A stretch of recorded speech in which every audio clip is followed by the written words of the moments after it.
아마 여러분들도 경주의 안압지는 들어보셨을 텐데 안압지는 그 한자에서 알 수 있듯 작은 연못입니다. 삼국을 통일한 직후인 674년 문무왕이 축조했죠. 사실 이 안압지의 원래 이름은 월지로 신라의 궁궐이었던 월성의 별궁이었습니다.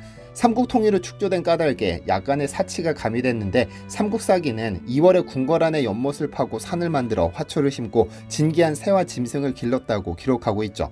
그러나 조선시대를 거쳐 일제강점기 한국전쟁을 겪은 월지는 엄청나게 훼손됐었습니다. 특히 1926년 경주군수 박광렬은 월지 풍경을 즐기겠다며 임해정이라는 정자를 지었는데 이게 명소가 되어 전국에서 관광객이 몰려들었습니다. 그래서 월지 주변에 노점상과 관광객이 넘쳐나 그야말로 개판이 됐습니다. 신라시대 왕자가 살던 터에 노점 포장마차가 들어선 것이죠. 그러다 1975년 경주 종합개발계획이 수립되며 월지에 대한 발굴을 시작했는데 이 연못에서 한국 역사에서 가장 화려한 유물들이 쏟아져 나왔습니다. 5,000평이 조금 안 되는 연못에서 무려 33,000점이 나왔죠. 얼마 전 영상으로도 다뤘던 선각단화 쌍조문 금박도 여기서 발굴됐고 800년 전 목선, 금동재판불 10구, 금동불입상 6구 등 16구의 불상, 그리고 월지에서 키운 것으로 보이는 기러기, 꿩, 오리, 사냥, 노루, 말, 사슴, 호랑이 등의 뼈도 출토됐죠.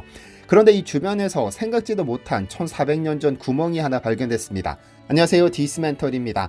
조선이 개항하고 얼마 뒤 독일 쾰른 신문사 특파원이자 지리학 박사였던 지그프리트 겐테가 재물포를 통해 한국 땅을 밟습니다. 그리고는 6개월 동안 조선 이곳저곳을 다니며 진짜 한국인들을 만났죠. 조선에 오기 전 그는 중국에서 약 1년가량 머물면서 북청사변이라고도 불리는 의화단 운동 현장을 취재했습니다. 그리고는 조선으로 건너온 것인데 조선을 여행하며 그는 모든 걸 기록으로 남겼습니다. 그리고는 이 원고를 독일로 보냈는데 쾰르니시에 짜이퉁이 1901년 10월부터 1902년 11월까지 연재했습니다. 이들을 모은 것이 2007년 한국에서 출간된 독일인 겐테가 본 신선한 나라 조선 1901입니다. 그런데 이 책에 중국인과 한국인을 비교한 재미있는 글이 있습니다.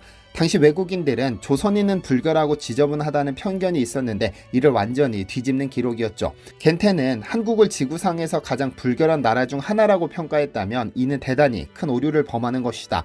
청결면에서 중국인은 짐승이나 다를 바 없는 수준으로 원래 어디에서나 집처럼 거리낌 없이 행동하며 개나 고양이처럼 훈련을 받은 가축들조차 부끄러워할 일을 공공연히 해결하기 위해 북적거리는 길거리 한쪽을 헤매고 다닌다는 것이다.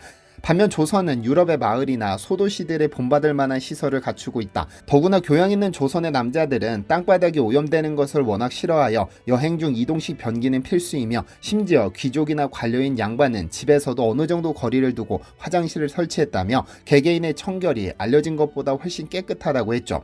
이 이야기는 잠시 후에 다시 한번 하도록 하고 혹시 프랑스의 베르사유 궁전을 들어보신 적 있나요? 보통 프랑스라면 낭만, 화려함, 예술, 아름다움 등의 이미지를 떠올리는데 그 정점에 있는 것이 베르사유 궁전입니다.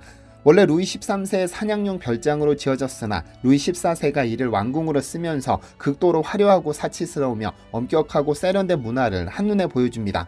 알려진 바에 따르면 베르사유 궁전에는 2300개의 방이 있었는데 특이한 점은 화장실이 없었다는 점. 2300개 객실에 머물렀을 사람들, 궁전에서 일하던 인부들, 매일같이 궁전을 보러 오는 관광객들이 어마어마했을 것인데 화장실이 없었다는 점은 아무리 생각해도 이상합니다.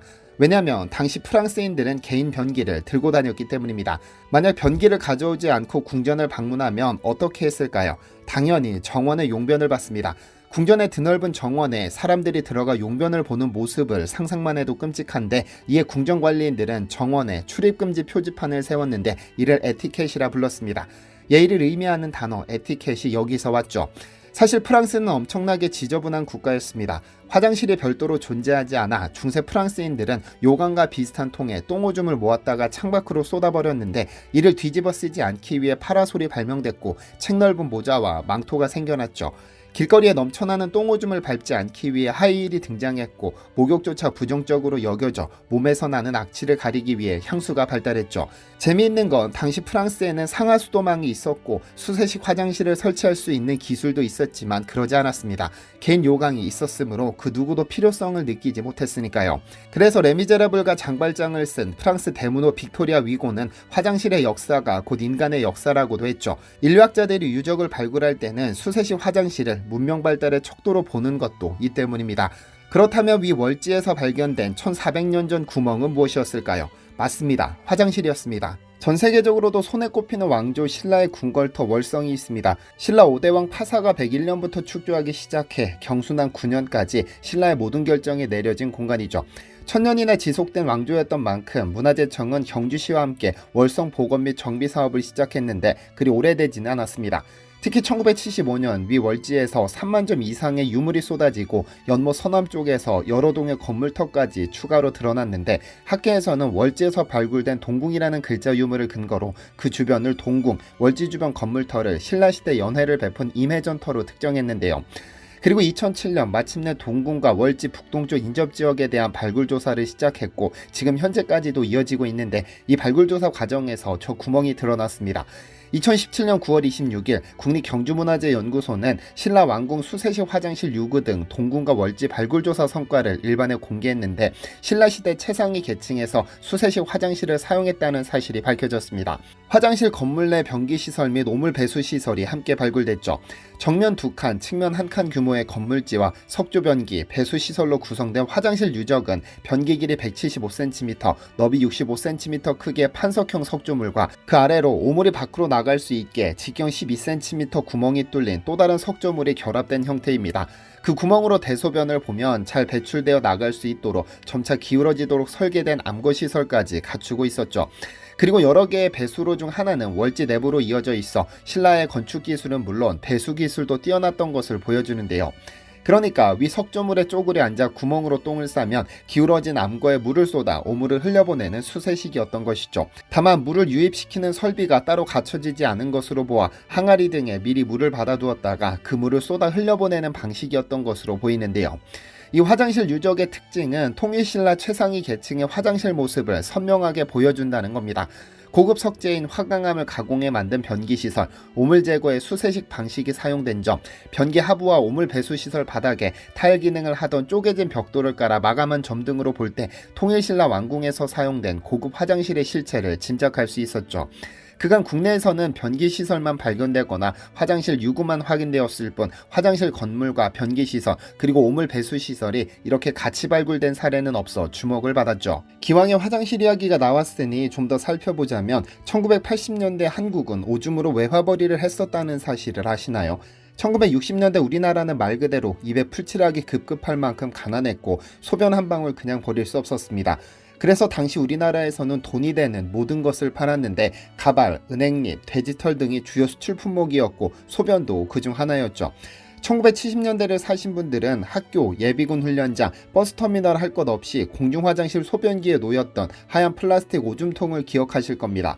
벽에는 한 방울이라도 통 속에라는 누렇게 뜬 안내문이 붙어 있었는데 이 하얀 통은 소변을 수집하기 위한 것이었습니다. 당시 한국에서는 소변을 모아 화학적으로 처리해 일본에 내다 팔아 외화벌이를 했었습니다. 1973년 한 해에만 소변 수출로 5억 원을, 1974년에는 16억 원을 벌어들였죠. 소변을 수출한 이유는 소변 속 유로키나제라는 성분 때문입니다. 보통 뇌출혈로 쓰러진 분들의 가장 큰 위험 요소는 피가 굳어 혈관을 막아버리는 겁니다. 혈관이 막히면 온몸이 제대로 작동하지 못하고 심한 경우 사망에 이르기도 합니다만 유로키나제 성분을 72시간 이내에 주입하면 쓰러진 고혈압 환자의 소생률이 높아지는 것으로 알려졌습니다. 그렇다 보니 유로키나제는 뇌혈전증 및 뇌경색, 급성 심근경색, 정맥폐쇄증, 폐색전증 등 혈전으로 인해 생기는 혈관 질환에 두루두루 사용되던 귀중한 원료였죠. 당시 이렇게 소변을 모아 추출한 유로키나제는 1kg에 300만 원일 정도로 고가의 수출품이었는데요. 유로키나제는 우리 몸에서 자체적으로 만들어지는 효소의 일종으로 사람의 몸은 매일같이 유로키나제를 만들고 쓰고 남은 양은 소변에 섞어 몸 밖으로 배출합니다. 이렇게 소변을 수집해 가던 회사는 수도 미생물 약품 판매 주식회사라는 업체였는데 현재 GC 녹십자입니다. 녹십자는 공중화장실에 오줌통을 설치해 소변을 수집했고 강남터미널에서는 하루 30트럭 분량의 소변을 모았다고 하니 공중화장실을 이용한 모든 이들이 수출 역군이었던 겁니다. 국내에서는 조금 생소한 약품이지만 외국에서는 검증된 효과 덕분에 오래전부터 유로키나제를 사용해왔습니다. 1951년 미국에서 건강한 이들의 소변에는 혈전을 녹이는 작용을 하는 유로키나제라는 효소가 있음이 발견된 이래 뇌혈전 및 뇌전색증, 심근경색, 폐전색, 사지 동정맥 혈전 등에 사용되어 좋은 효과를 얻어냈습니다. 한 양리학 박사가 고혈압을 연구하던 중 우연히 소변이 굳었던 피를 녹일 수 있다는 현상을 발견해냈죠. 이에 소변 성분을 하나하나 분석했는데 있었는데 당시 인간의 몸에서 배출된 소변에는 20가지의 효소가 있다는 사실이 상식으로 알려져 있었는데 그의 발견 덕분에 유로키나제라는 성분이 굳은 피를 녹인다는 사실이 새롭게 알려진 겁니다. 성인 한 명이 하루 약 300ml의 소변을 배출하므로 20리터 통을 채우기 위해서는 성인 60명이 채워야 합니다. 소변 독점권을 가진 녹십자가 하루에 6,000리터를 수거했다고 하니 하루 평균 2만 명의 소변을 거저로 얻을 수 있었죠. 이렇게 얻은 소변은 그대로 수출하는 것이 아니라 화학적으로 유로키나제 성분을 추출해 수출했죠. 일본, 미국, 독일 등에서는 유독 한국인의 소변을 선호했었는데 당시 한국인들은 육식보다는 채식 위주의 식습관을 가지고 있었기 때문입니다. 그러다 88 서울올림픽 이후로 서구식 식습관으로 변했고 수세식 화장실로 변하는 과정에서 자연스럽게 수출량은 줄었는데요. 세계에서 5손가락 안을 넘나드는 수출대국이 한때 소변을 수출했었다니 참 재미있기도 하고 상점벽해가 이런 느낌이구나 싶습니다. 시청해주셔서 감사합니다. 디시멘터리에서는 여러분의 제보를 기다립니다. 제 채널에서 다뤘으면 좋겠는 뉴스 또는 널리 알려졌으면 하는 영상은 디시멘터리 네이버.com으로 보내주시면 소중히 제작하겠습니다. 시청해주셔서 감사합니다.